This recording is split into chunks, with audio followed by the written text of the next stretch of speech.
Քո հրաշքն ամեն օր ուղերձների շարք։ Ծառայիր Աստծուն ստեղծագործ կերպով։ Աստված քեզ տաղանդներ է շնորհել։ Օգտագործիր դրանք Տեր Աստծու փառքի համար։ Եվ գիտես ինչու՞։ Որպեսզի տաս Նրան ողջ փառքը, որին Նա արժանի է։ Սիրելի՛ բարեկամ, Աստված յուրահատուկ ստեղծագործ կերպով է ստեղծել այս աշխարհը։ Կա մեկը, որ չի հիանում մայրամուտի գեղեցկությամբ և անտառապատ լեռների հմայքով։ Ողջ բնությունը խոսում է Աստծու ստեղծագործ մտքի մասին։ Աստված ամեն բան բարի է ստեղծել, և Նա Իր ստեղծագործ որակը փոխանցել է նաև Իր պատկերով ու նմանությամբ արարված մարդուն։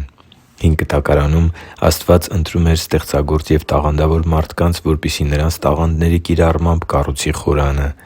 Այս տաղանդավոր ու շնորհառատ մարդկանց ղեկավարը Բեսելիելն էր։ Ելից 31:1-5 հատվածում կարդում ենք հետևյալ խոսքերը. «Տերը խոսեց Մովսեսի հետ ասելով. «Ահա Հուդայի ցեղից կանչեցի Ովրի որդի Ուրիի որդի Բեսելիելին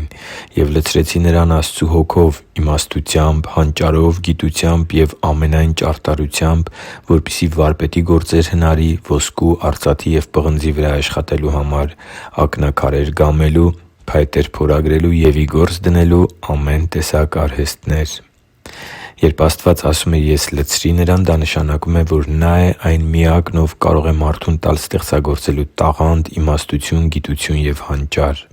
Տեր Աստծու նպատակն է, որ մենք կիրառենք Նրանից ընդունած մեր տաղանդները հատուկ նպատակի համար, որպեսզի ծառայենք Տեր Աստծուն և գործենք հանուն Աստծու Արքայության առաջընթացի։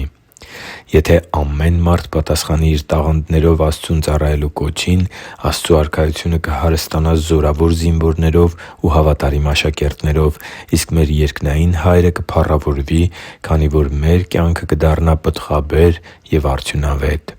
Աստծու համար թանկ ու սիրելի՛ զավակ, գուցե դու մյուսների նման չես կարողանում երգել, նվագել, նկարել, գրել կամ խոսել, սակայն հաստատ ունես Աստծուց տրված տաղանդներ, որոնք հարմար են հենց այն ծառայության համար, որի մեջ դու ես կանչվել Աստծու կամքով։ Ինչպիսին էլ լինի քո տաղանդը, ես քեզ կոչ եմ անում կիրառելու այն այնտեղ, որտեղ որ Աստված է դրել քեզ։ Քո ստեղծագործ ունակությունների կիրառությունը ուրախություն է պարգևելու Տեր Աստծու սրտին։ Այսօր աղոթում եմ, որ բացահայտես տաղանդներդ և քեզ անարժան չտեսնես Աստծուն ծառայելու հարցում։ Աստված քեզ առանձնահատուկ է ստեղծել։ Եղի՛ր խոնարհ, հավատարիմ և Նրան ծառայելու փափագով լեցուն ու կտեսնես, թե ինչպես է Աստված քո երազանքները դարձնում իրականություն։ Հիշի՛ր, որ դու Աստծո հրաշքն ես, և Աստված սիրում է քեզ։ Շնորհակալ եմ, որ դու կա՛ս։ Սիրով և աղոթքով, Արման Մանուկյան։